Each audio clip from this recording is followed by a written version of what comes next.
자, 오늘 설교는 퀴즈로 한번 시작해 보도록 하겠습니다. 자, 이것은 무엇일까요? 아마 제가 첫 번째 힌트만 드려도 하실 겁니다. 그래도 잘하고 싶어도 다른 분을 위해서 한번 끝까지 한번 들어보시기 바랍니다. 자, 이것은 1189장 31,173구절 77만 3,692단어로 되어 있습니다. 뭐야 하는 표정. 네. 두 번째 힌트인데요. 이것은 2930명의 인물과 1551개의 지명이 나옵니다. 뭔지 아시겠어요? 아마 이제는 아실 겁니다. 이것은 히브리어, 헬라어, 아람어로 쓰였습니다. 확실히 아실 거예요. 1600여 년 동안 20개의 직업을 가진 약 40명의 사람들에 의해서 기록이 되었습니다. 그리고 유럽, 아시아, 아프리카 3개 대륙을 배경으로 하고요. 지금까지 2000개 이상의 언어로 번역되었고 역사상 가장 많이 팔린 책 뭡니까? 성경이죠. 성도라면 매일 읽어야 하는 책, 성도의 가정이라면 적어도 두세 권을 읽는 책, 그러나 홀대받는 책, 바로 성경이에요. 성경은 창세기부터 요한계시록까지 시간적으로, 공간적으로, 문화적으로 큰 차이가 있어요. 자, 그런데 놀랍게도 마치 한 사람이 쓴 것처럼 통일성이 있습니다. 다양성 속에 통일성이 있죠. 이 성경의 중심 내용은 뭡니까? 바로 예수 그리스도예요. 구약 성경 오실 예수 그리스도, 신약 성경 오신 예수 그리스도. 특별히 구약 성경에는 앞으로 오실 메시아 그리스도에 대한 예언이, 오실 예수님에 대한 예언이 400회 이상 나옵니다. 근데 이 모든 예언들은 실제로 팔레스타인 땅에 오신 예수 그리스도를 통해서 하나도 예외 없이 모두 성취되었다는 거죠. 자, 하나님께서 우리에게 성경을 주신 이유가 뭐였습니까? 뭐였죠? 구원이에요, 구원. 성경은 구원을 위해서 주신 책이라는 거예요. 자, 요한복음 20장 31절 있습니다. 시작. 오직 이것을 기록하면 너희로 예수께서 하나님의 아들 그리스도이심을 믿게 하려 함이요 또 너희로 믿고 그 이름을 힘입어 생명을 얻게 하려 함이니라. 여기 보십시오. 그 이름을, 예수님을 믿고 그 이름을 힘입어 생명을 얻게 하려 합니다. 그래서 성경에는 인간에게 가장 중요한 이 구원받는 방법이 있습니다. 영원한 생명을 소유하는 것보다 더 중요한 일은 없어요. 혹여나 여러분 가운데 교회를 오신 지 얼마 되지 않았고 신앙생활 하신 지 오래되지 않아서 나는 눈에 보이지 않는 하나님, 그리고 사람이 죽으면 끝이 아니고 그 이후에 천국이 있고 영생이 있다는데 나는 잘 믿어지지 않아 라는 분이 있다면 이 하나님 말씀 성경을 읽을 때에 하나님이 우리에게 어떻게 구원의 길을 여셨는지, 어떻게 구원받는지에 대하여 명확하게 알 수 있다는 거예요. 그래서 하나님 우리에게 가장 중요한 이 구원의 복된 소식을 성경 속에 기록해 놓으셨어요. 하나님이 성경을 주신 또 다른 목적이 있었죠. 뭡니까? 온전을 위해 주신 책이에요. 디모데후서 3장 17절입니다.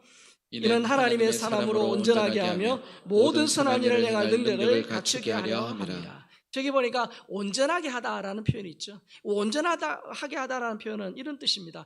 여러 방면에서 유능한 사람으로 만들어 주신다. 여러분, 성경은 경제책은 아닙니다. 성경은 그리고 과학책도 아니에요.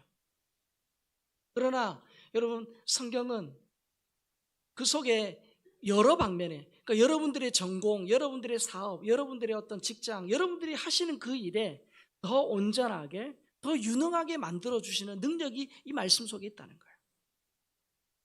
그래서 하나님은 성경을 사랑하는 자를 유능하고 능력 있게 하신다, 그렇게 말씀합니다.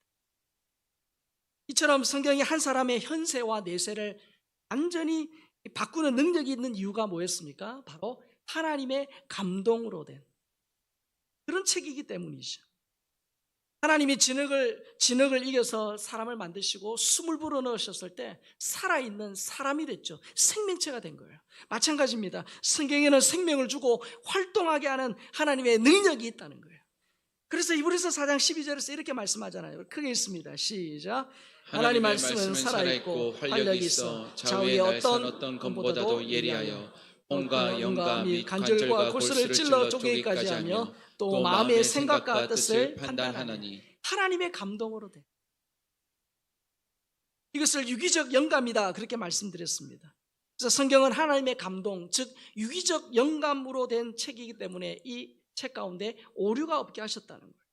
찰스 라이리가 이런 말을 했습니다. 같이 읽습니다.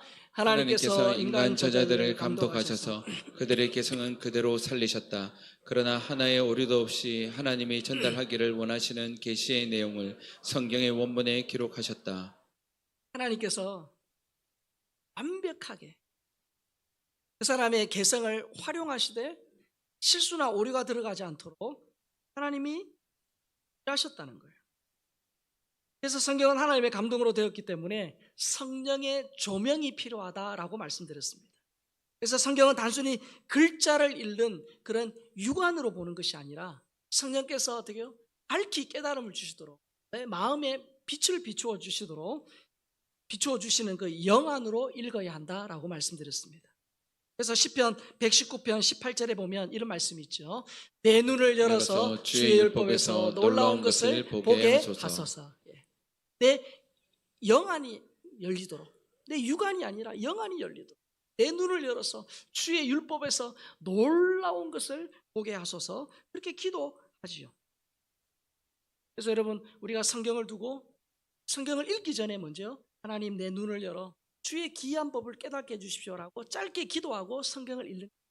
그리고 성경을 읽고 나면 그것으로 끝나는 것이 아니라 성경을 읽으면서 주신 감동, 도전, 깨달음, 그걸 가지고 하나님 내가 이렇게 살겠습니다.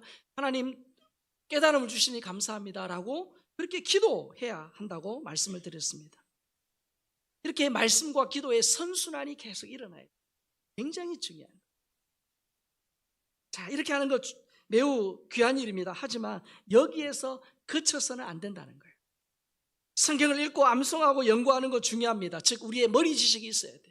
성경의 이 내용들을 알아야 돼요. 머리로 지적인 부분, 머리 지식이 있어야 돼요.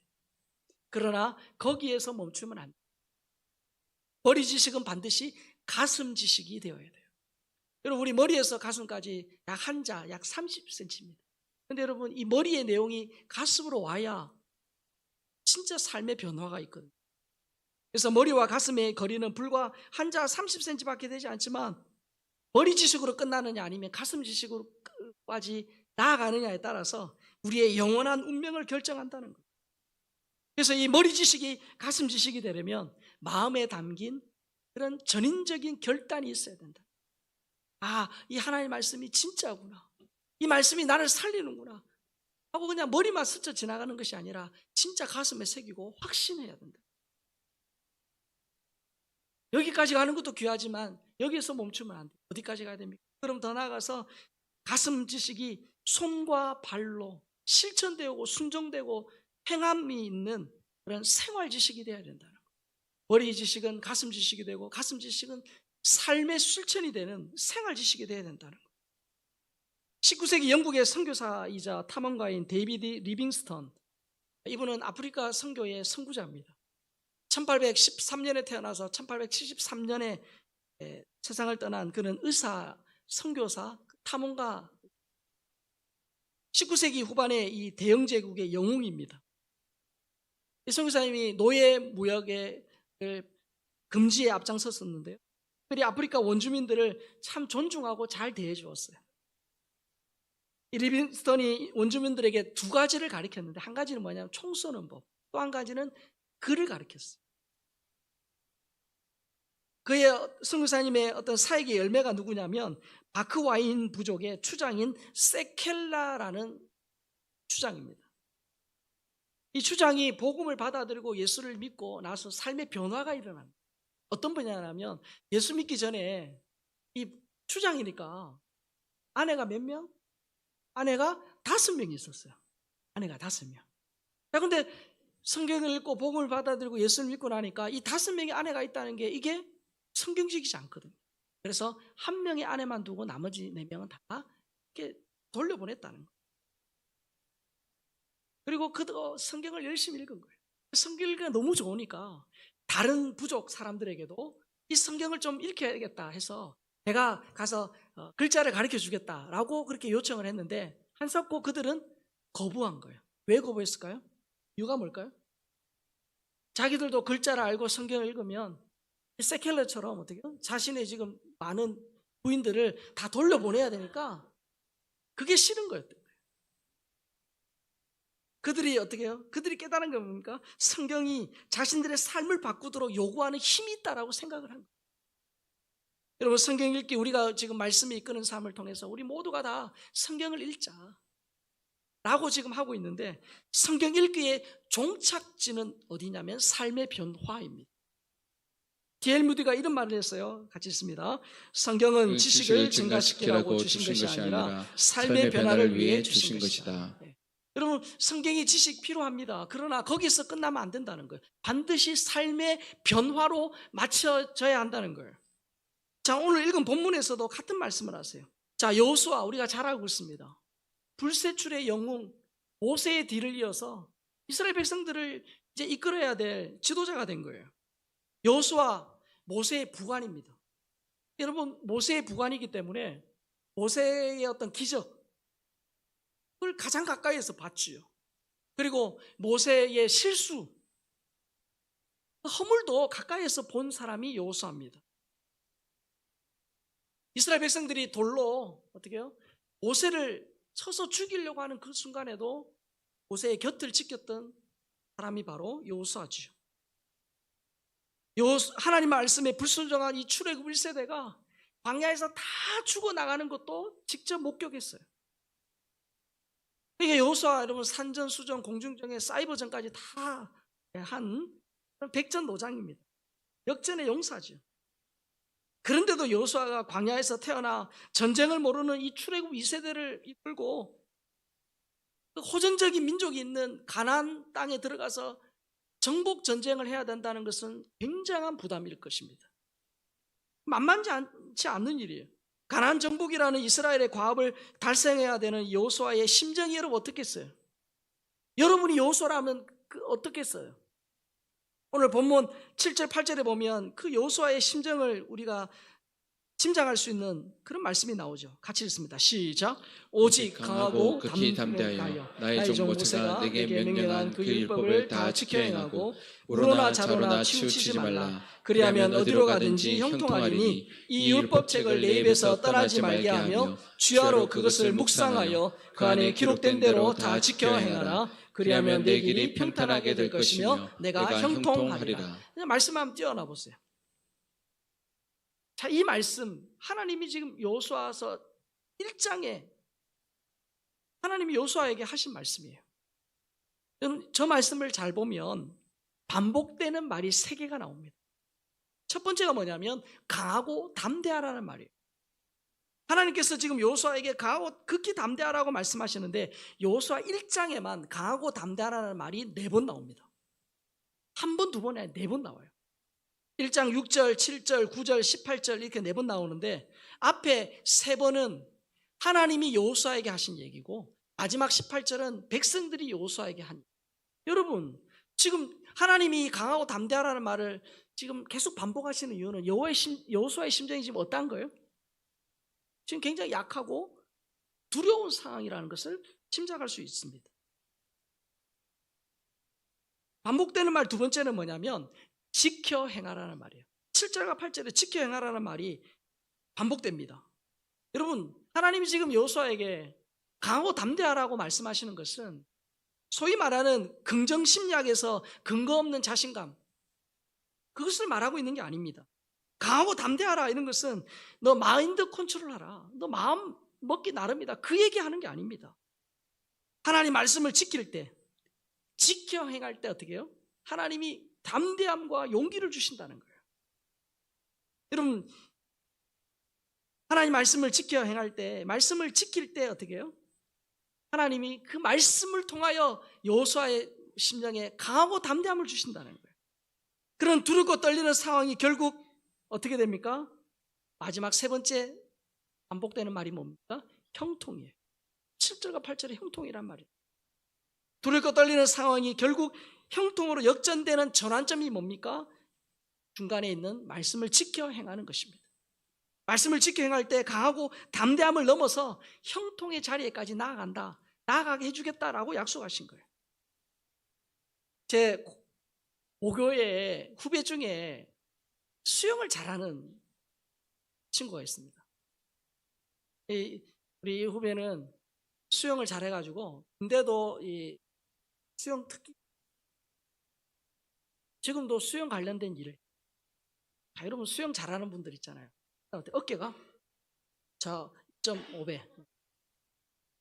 역삼각형 상의 탈의하고 딱 서 있으면 얼마나 멋있는지 진짜 부럽더라고요. 뭐 저도 땅에서 하는 뭐 운동은 뭐 그럭저럭 하는데 물에만 들어가면 겸손해져요. 겸손해집니다. 분명히 땅에서는 사람인데 물에만 들어가면 자꾸 개가 돼요. 무슨 말이에요? 개음밖에 못 친다는 거예요. 그래서 제가 어떻게 이래서는 안 되겠다. 혹시 물에 빠질 일 있으면 되잖아. 그래가지고 제가 한번 수영을 배워보겠다고 제가 결심하고 결단하고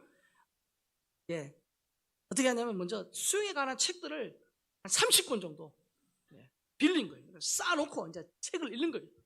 그리고 유튜브에서 수영에 관련된 수영 강좌, 수영을 어떻게 할 것이냐 이런 거예요. 눈이 빠지도록 제가 봅니다. 막. 열심히 보는 거예요. 최선을 다했어.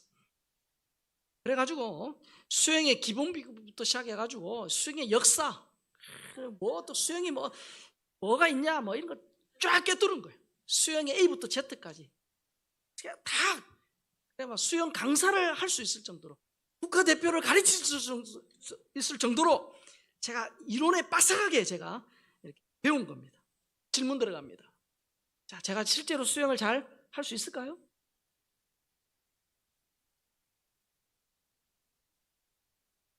제가 아무리 이론적으로 수영에 대해서 완벽하게 마스터해도 그 지식이 제가 물에 들어갔을 때 저를 물 위에 띄워주지 않는다. 무슨 말입니까? 이론적으로 완벽해도 실제로 물에서 수영하는 것은 다른 문제예요. 이론만으로는 불가능하다는 거예요. 신앙생활도 마찬가지예요. 여러분, 해박한 성경 지식이 곧 나를 성숙한 그리스도인으로 만들어주느냐?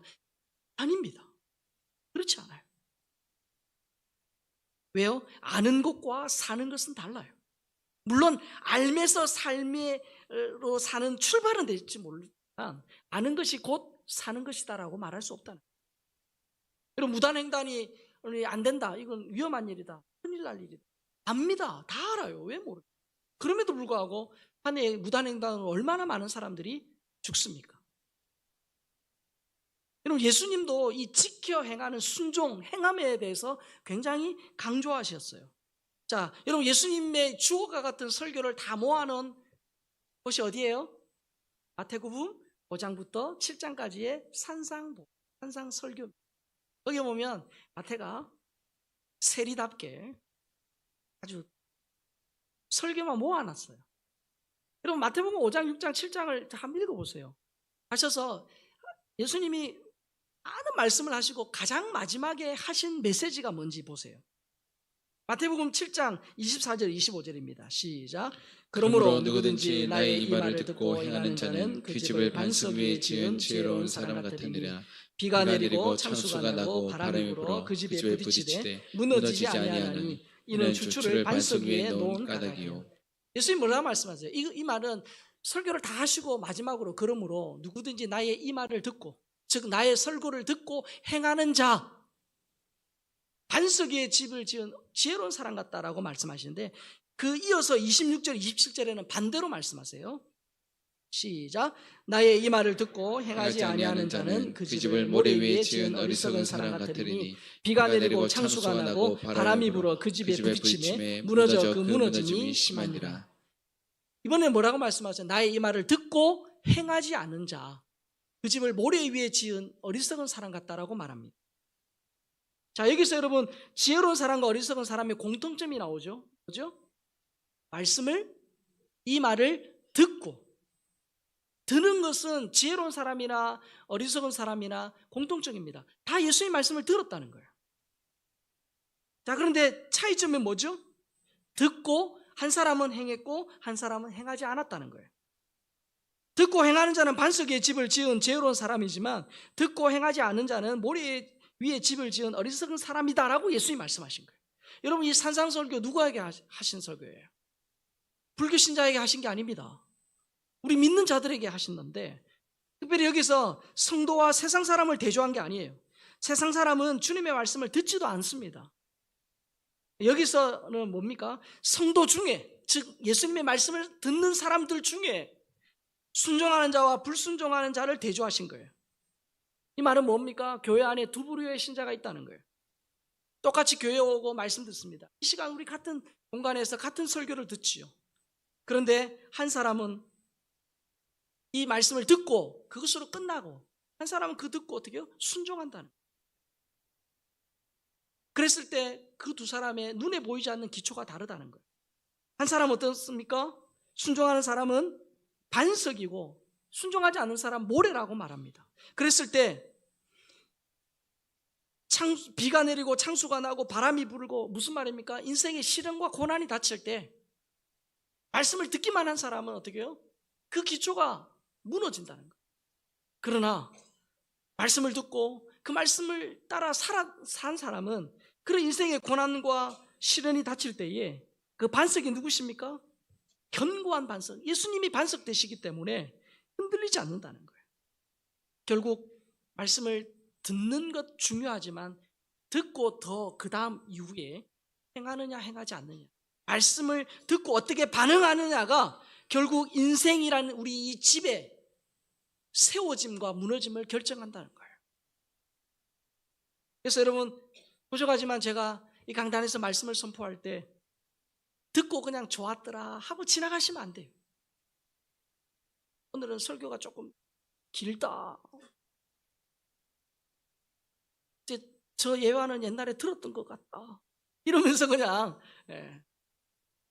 좋았더라, 좀 그렇다 이러고 그냥 지나가시면 안 된다는 거예요. 들은 말씀대로 살지 않는 것은 모래 위에 집을 지은 것과 같아요. 결국 비와 창수와 바람과 파도 같은 인생의 시련이 오면 그대로 무너져 버린다는 거예요.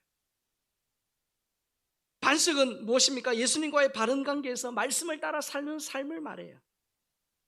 그래서 반석 위에 집을 지은 사람은 비와 창수와 바람과 파도와 같은 인생의 시련이 와도 무너지지 않는다. 왜요? 예수님이 영원한 흔들리지 않는 반석이기 때문에. 예수님이 이 말씀 실천의 중요성을 강조하셨고, 성경의 마지막 권인, 성경인 책인 요한계시록에도 보면 말씀 실천의 중요성이 나와요. 자, 요한계시록 1장 3절입니다. 이 예언의 말씀을 읽는 자와 듣는 자와 그 가운데 기록한 것을 지키는 자는 복이 있나니 때가 가까움이라. 자, 말씀을 읽는 자, 듣는 자. 말씀 읽고 듣는 것도 귀한데 거기서 그치면 안 된다. 그 가운데 기록한 것을 지키는 자에게 복이.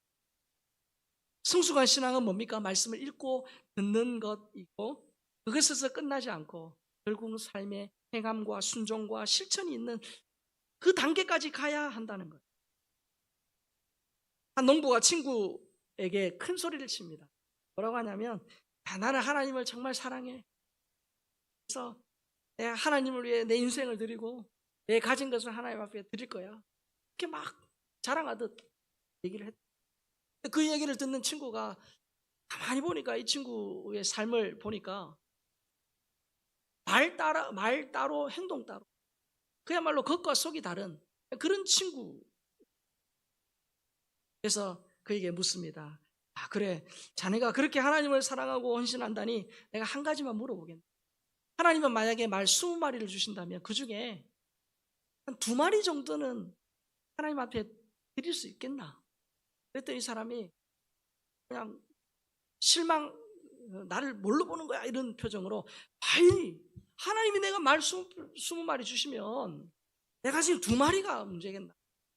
내가 10마리도 내가 하나님 앞에 드릴 수 있다. 그렇게 막 큰 소리 친 거예요. 이어서 또 질문합니다. 아, 그래. 그렇다면 만약에 하나님이 자네에게 소 10마리를 주면 그 중에 1마리 정도는 하나님 앞에 드릴 수 있겠나? 이 사람이 또 어떻게 해요? 아, 나를 뭘로 보냐 하고 그런 표정으로, 아니, 하나님이 소 10마리 주시면 1마리가 문제겠냐고, 내가 5마리도 내가 하나님께 드릴 그런 내가 생각이 있다네. 그랬다네. 아, 그럼 내가 마지막으로 한 번만 더 묻겠네. 자네에게 하나님이 돼지 10마리를 주면 그 중에 1마리 정도는 드릴 수 있겠나? 사람이 갑자기 얼굴이 불그락불그락대면서 아니 자네 내가 돼지 10마리 있는 거 어떻게 알았나? 내가 들리든 말든 무슨 상관인가? 하면서 그냥 신경질을 내면서 자리를 떴다는 그런 호랑이 담배 피던 시적의 이야기가 있다고 합니다. 무슨 말이에요? 말로는 못할 게 없죠. 우리 뭘 못해요? 말로는 세계 평화를 이루고 지구 반대편에 있는 사람도 사랑할 수 있잖아요. 그렇죠? 말로는 뭘 못합니다. 그래서 여러분 세상 사람들이 우리 믿는 자들 조롱하면서 하는 유머 있잖아요. 예수장이들 물에 빠지면 입만 동동동동동동 하잖아요. 말을 얼마나 잘하는지 몰라요. 목사님 저부터 시작해가지고 맞죠? 말은 너무 잘한다는 거예요. 여러분 중국의 악습이었던 전족 아시죠? 비의 기준이라는 그 여자가 도망가지 못하게 방법 여러 가지 설은 있지만 말을 작게 만들어요. 그러하다는 게 우리가 장로교는 성경을 막 성경 공부하고 제자 훈련하게 하고 머리는 어떻게 해요? 이만해요. 대갈장군. 근데 어떻게 해요? 우리 발은 마치 전족처럼 쪼그라들어가지고 작아지는 거예요.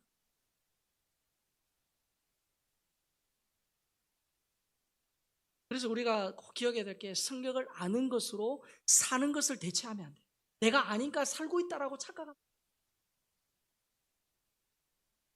성경을 읽고 깨달은 대로 살아야 되고 믿는 대로 살아야 돼요. 그래서 시편 169편 34절에 보면 이 말씀이 저와 여러분의 신앙이 고백이 되었으면 좋겠습니다. 같이 읽겠습니다. 시작. 나로 하여금 깨닫게 하여 주소서. 내가 주의 법을 준행하며 전심으로 지키리이다. 하나님 깨닫게 하소서. 즉 머리의 지식이 우리의 준행하며 지키는 이 생활 지식이 되려면 어떻게 해요? 그냥 읽고 좋았더라 하고 지나가면 안 돼요. 어떻게 해요? 이 읽은 말씀이 내 가슴에 새겨지도록 이 말씀이 진짜 확신한 말씀이라는 그 확신을 가지고 어떻게 해요? 삶에서 10개를 깨달았다 할지라도 어떻게 해요? 10개 다 순종하면 좋고 10개 중에 하나라도 순종하는 거예요. 우리가 올해 말씀을 이끄는 삶을 함께 하는데 여러분 말씀을 이끄는 삶이 뭡니까? 내가 내 인생이 주인 되어서 내가 원하는 것을 다 하는 것이 아니에요. 어떻게요? 말씀이 내 인생의 주도권과 결정권을 가지도록 내 삶을 드리는 거예요.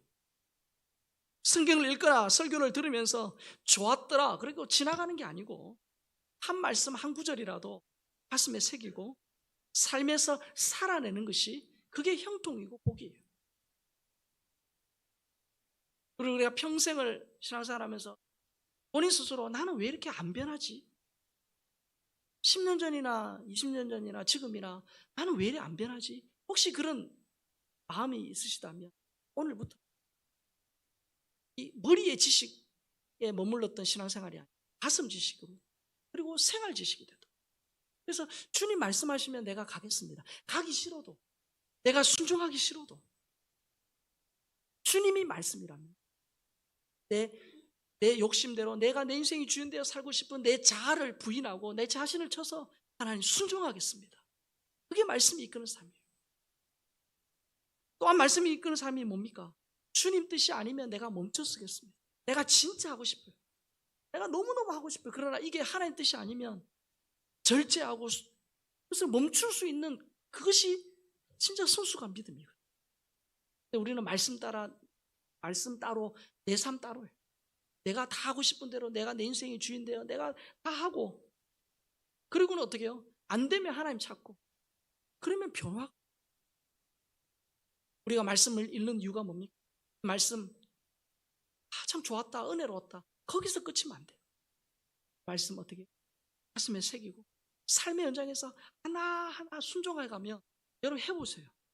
그게 하루가 되고 한 달이 되고 1년이 되고 시간이 지나면 그런 삶을 살면 조금 시간이 지나서 과거를 회상해 보면 과거와 지금 완전히 달라진 여러분 자신을 왜? 말씀이 우리를 온전케 하고 새롭게 하고 변화시키는 능력이기 때문에. 그래서 머리 지식이 가슴 지식이 되고 나아가 생활 지식이 되어서 모래 위가 아닌 반석 위에 집을 지은 어리석은 지혜로운 사람으로 모두가 살아가시기를 주의 이름으로 축복합니다.